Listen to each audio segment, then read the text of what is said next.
এই মুহূর্তে বাংলাদেশের পেস ইউনিটকে বিশ্বের সবচেয়ে শক্তিশালী বললেও হয়তো ভুল হবে না।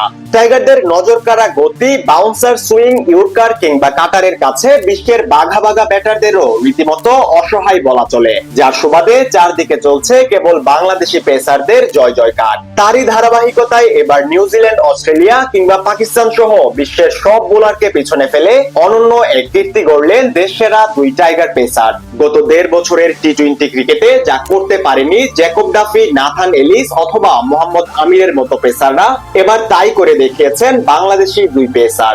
২০২৪ সাল থেকে টি-20 ফরম্যাটে দুর্দান্ত বোলিং করে আসছেন তাসকিন আহমেদ। বিশেষ করে ডেথ ওভারের বোলিং এ দারুণ কার্যকর ছিলেন দেশের শীর্ষ পেসার। তার সাথে সাথে ডেথ ওভারের নজরকাড়া বোলিং এ বিশ্ব ক্রিকেটের প্রশংসা কুড়াচ্ছেন কাটার মাস্টার মুস্তাফিজুর রহমানও। এর সুবাদে ২০২৪ সালের জানুয়ারি থেকে এখন পর্যন্ত ডেথ ওভারে বিশ্বের সেরা ৫ বোলারের তালিকায় শীর্ষস্থান দখলের পাশাপাশি অবিশ্বাস্য চমক দেখিয়েছে বাংলাদেশের দুই তারকা পেসার। ২০২৪ সালের জানুয়ারি থেকে এখন পর্যন্ত অর্থাৎ গত ১.৫ বছরের টি-20 ক্রিকেটে মোট ১০ ইনিংসে ৯ উইকেট নিয়েছেন নিউজিল্যান্ডের পেসার জ্যাকব ডাফি, যেখানে ডেথ ওভারে তার ইকোনমি ৬.৭৭ রান। এর সুবাদে ডেথ ওভারের সেরা বোলার তালিকায় ২ জায়গা করে নিয়েছেন এই কিউই পেসার। তালিকায় তারপরেই আছেন অস্ট্রেলিয়ার পেসার নাথান এলিস। গত ১.৫ বছরে ১০টি আন্তর্জাতিক টি-20 ইনিংসে ডেথ ওভারে ৬.৮৫ ইকোনমি রেটে বল করেছেন এই পেসার এবং উইকেট শিকার করেছেন মোট ৯টি।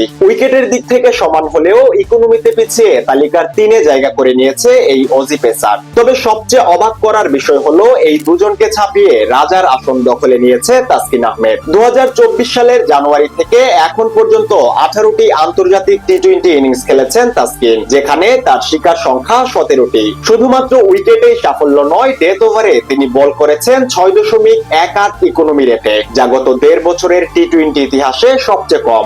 এখন পর্যন্ত ডেথ ওভারের এই সাফল্য দেখিয়ে রেকর্ডের শীর্ষস্থানে বসেছেন ঢাকা এক্সপ্রেস। এদিকে তালিকার ৫ নম্বরে আছেন পাকিস্তানি পেসার মোহাম্মদ আমির। দীর্ঘ বিরতির পর ক্রিকেটে ফিরে চমক দেখিয়েছেন পাক পেসার। ২০২৪ সালের জানুয়ারি থেকে এখন পর্যন্ত মোট ১০টি টি-20 ইনিংসে ডেথ ওভারে তার ইকোনমি রেট ৭.৪৬ এবং উইকেট নিয়েছেন মোট ৩টি। তবে পাকিস্তানি বোলারকে পিছনে ফেলে তালিকার ৪র্থ স্থান দখলে নিয়েছেন মুস্তাফিজুর রহমান। এখন পর্যন্ত মোট ২০ ইনিংসের ডেথ ওভারে ৭.৩৭ ইকোনমি রেটে বল করেছেন কাটার মাস্টার। উইকেট নিয়েছেন মোট ১৫টি। এছাড়াও ডেথ ওভারের কারিশমায় চলতি বছর একাধিক রেকর্ডে নাম লিখিয়েছেন এই টাইগার বাহাতি।